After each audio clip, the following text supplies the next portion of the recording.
So, who in the room is not feeling a little stressed out? Maybe you're trying to navigate the stresses and strains of relationships, stressed out about work, or worried about the growing divide between people in our community and our country. I think we can all agree that we want a life that is characterized by well-being as we age, by healthy relationships, to work in innovative organizations led by inspirational leaders, while living in communities that are welcoming to all. Now, I know what you're thinking. That's a very tall order, isn't it? But there is something that we can do that is powerful, that has a positive impact on every aspect of our lives. What I want you to do tonight, I'm going to encourage you to think differently about the act of being curious, about adopting a curiosity mindset. So what is curiosity anyway? It's very simple. Curiosity is the desire to learn, the desire to explore, to answer questions. And a mindset is being able to think in a certain way. So a curiosity mindset is a very powerful way to look at the world. So let's think about this. You're here tonight likely because you have a tendency to be curious. Most folks that follow TED Talks are. But it's probably been a while since you thought about really engaging curiosity in your life, because we spend most of our time as kids being curious. I was fortunate enough to have parents that encouraged me to be curious throughout my childhood and urged me to do things like enter science fairs when I was a kid. Yeah, right. And I remember my 5th grade science fair, I created a model of the solar system that had a motor and the planets revolved around the sun. It was great fun. But unfortunately, our society seems to have relegated curiosity to our youth and to our formal education. It's as though when we got our diploma in the mail, it came with an insert that said, "Congratulations, you don't have to be curious any longer." And who in the audience hasn't heard the phrase, right, you ready? Curiosity killed the cat. And certainly that doesn't speak well of curiosity. So what I'd like us to do is to invite curiosity back into our lives. So how do we do this? Well, one way to approach this is you have to think about your life as a steady stream of interaction. We interact with people through conversation, or we observe their behavior, and then we react. And when we react, we form conclusions, or we behave in a certain way. Now, all this happens pretty quick and pretty unconsciously. We're not really quite aware that this is happening. But the problem is those reactions and those conclusions are often not aligned with the truth of the matter. And when things aren't aligned with the truth of the matter, we act and behave in ways that are not healthy and often end up having negative consequences on ourselves or others. So let me give you kind of a basic example of this. Let's say that you're at work and you understand and you find out that a coworker sent an email to your supervisor about something pertaining to your unit or your division, and you weren't on that email. And your reaction is, "Oh my gosh, she doesn't respect me. She made me look bad in front of my supervisor. I can't trust her." So then, after that interact or observation and reaction, you then decide that you want to avoid her and that you really can't work with her any longer. And maybe you confide in your colleagues that you don't trust her. So what the curiosity mindset does for us is something really powerful. What it does is it causes us to pause and stop between the interaction that we have with others and the reaction. And the pause gives us a moment, just a moment to be able to pause and say, I have an information gap. I need to get more information about this. I like to think of it as solving a mystery. So imagine you go back to that scenario and you see that that email came in and you saw that and you just stopped and went, I wonder why I wasn't on the email. No judgment. You stop and go be curious. And you talk to your colleague and you say, can you help me understand why I wasn't on the email. And she says to you, I thought you were on the email. She goes back, looks at the email, and you all are familiar with this, right? The autofill function on an email. Filled in somebody else's name that was similar to yours, and it went to the wrong person. By stopping to be curious, you intercepted something that was going to turn into a negative situation, not only for the two of you, but for your coworkers. The other thing about interrupting this interact and react process is to note that it does have negative consequences on others. And I want to share a personal story with you, something that happened to me over 25 years ago. I was a new faculty member teaching my first year, and of course spent a lot of time putting together my lectures and my exams and my syllabus. And I was in that, that first semester and in a class, about 100 students teaching Introduction to Gerontology. And I had given the first exam, and we were going over it in class. And as the class ended and the students, piled out, filled out of the classroom, I noticed a woman coming the other direction and coming towards me.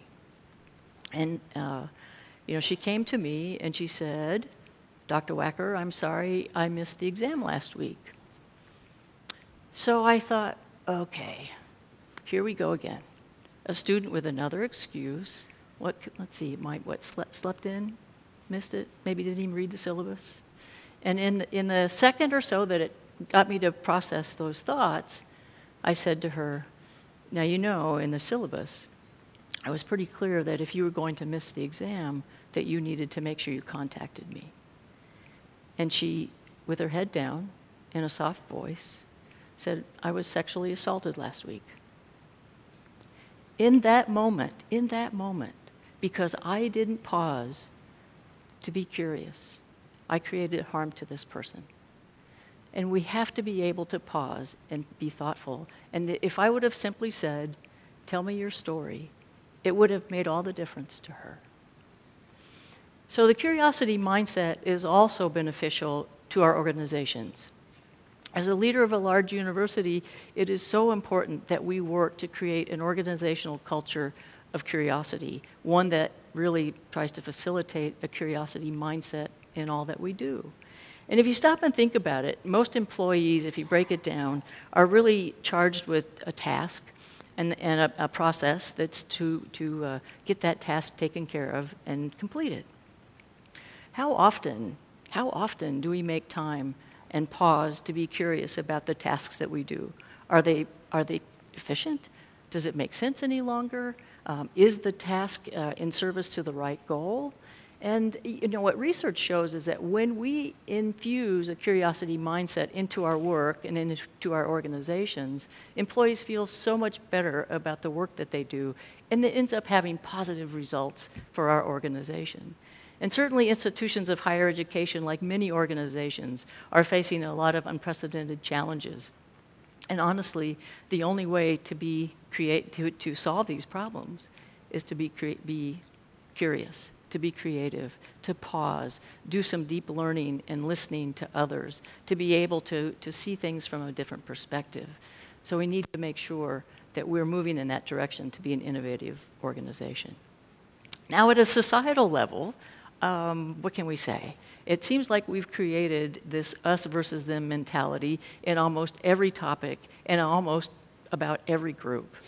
And you know that this us versus them mentality is predicated on the fact that there's an observation, or maybe you read something in social media and you react. And the reaction happens because of those misperceptions, and that those kinds of things go unchallenged because we don't pause.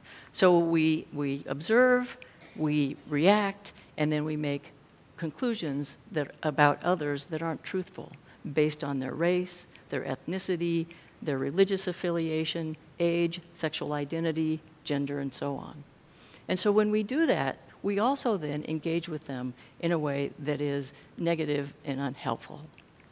So what we need to do is insert what's called sociable curiosity, where we pause to to learn about others, to try to understand others better, to take the time that we need to do that and to learn. And when we do, we create positive relationships with people with whom we don't know.